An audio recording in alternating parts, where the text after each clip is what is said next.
l'envie, retrouver effectivement cette dynamique perdue après la première journée, cette défaite face à Aix-en-Provence. De belles choses malgré tout entrevues et des opportunités gâchées face au LH.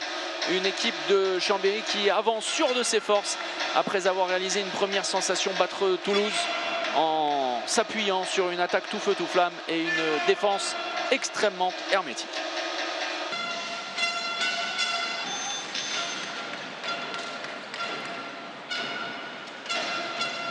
Avec Trita, Scoubé, Costoya qui est entré en deuxième pivot.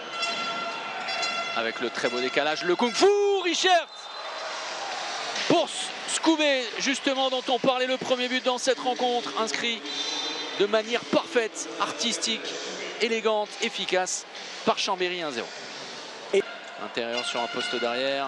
Ouais, Costoya, c'est très bien joué. C'est bien fait. Très bien appelé. Et quand c'est un ballon de plus 5 pour les Chambériens. Oui, et puis, ça ne souffre d'aucune contestation. Vraiment. Oui, alors du Scoubé, mais alors du Scoubé dans le texte. Et alors, s'il y en a un qui doit savoir, comme joue Scoubé, c'est bien Yoré Donenetz. Un peu isolé, un peu esselé sur ce duel. Scoubé face à Zabic, le passage de bras, quelle erreur. Il a encore passé facilement. Quelle erreur défensive.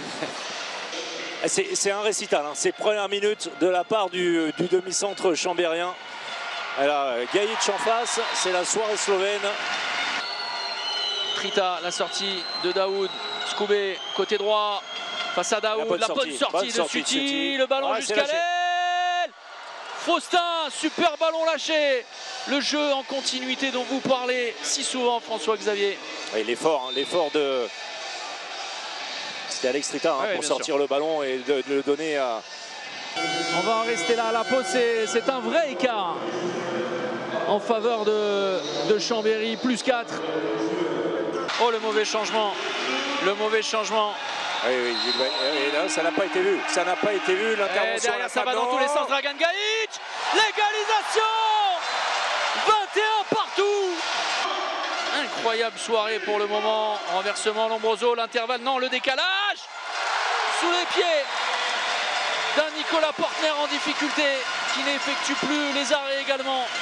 On se souvient de sa frustration à la mi-temps. Avec un angle encore important pour Gajic, la situation en supériorité numérique. Les Chambériens n'arrivent pas à endiguer le rythme imposé par les Limougeaux. Collet, l'arrêt. Allez, ça peut aller vite. Barbascas qui cherche la solution et qui va la trouver. Il n'y a plus qu'un but d'écart. Il se passe tellement de choses qu'on ne peut pas tout vous raconter. C'est un petit peu la fin du match entre Chartres et Nancy.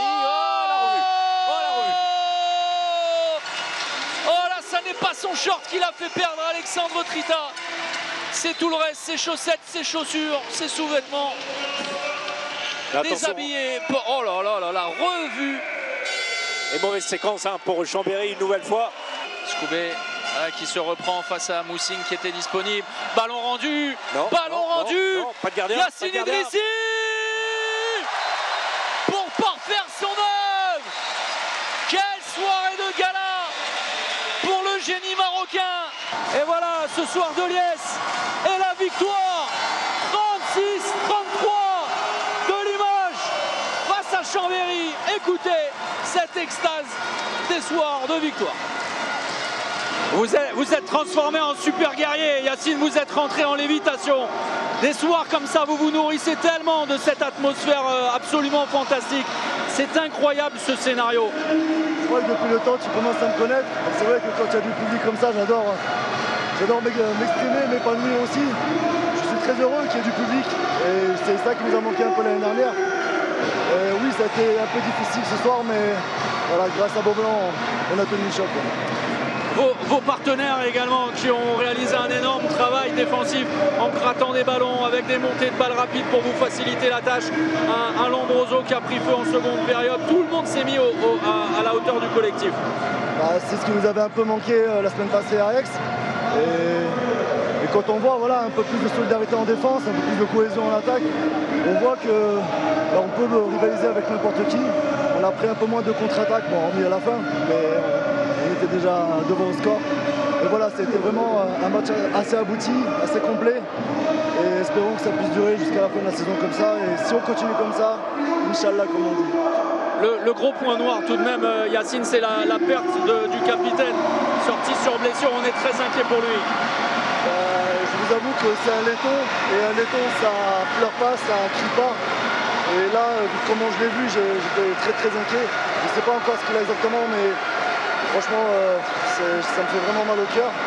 J'espère que ça ne sera pas trop grave, même si, comme je l'ai dit, un laiton, ça ne pleure pas. Et voilà, j'ai vraiment peur pour lui. Pour terminer, Yacine Idrissi, c'est Roch Felio qui vous regardait, qui vous a traité de diable ce soir. De diable. Et a priori, il a dit que vous étiez trop vieux aussi. Ça va rester toute la saison, je pense. Et je te salue, Roch.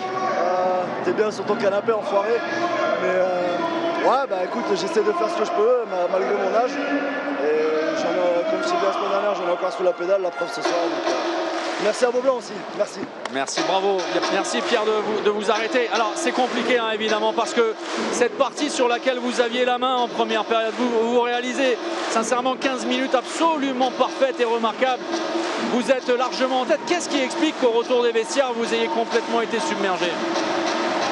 C'est difficile à dire, mais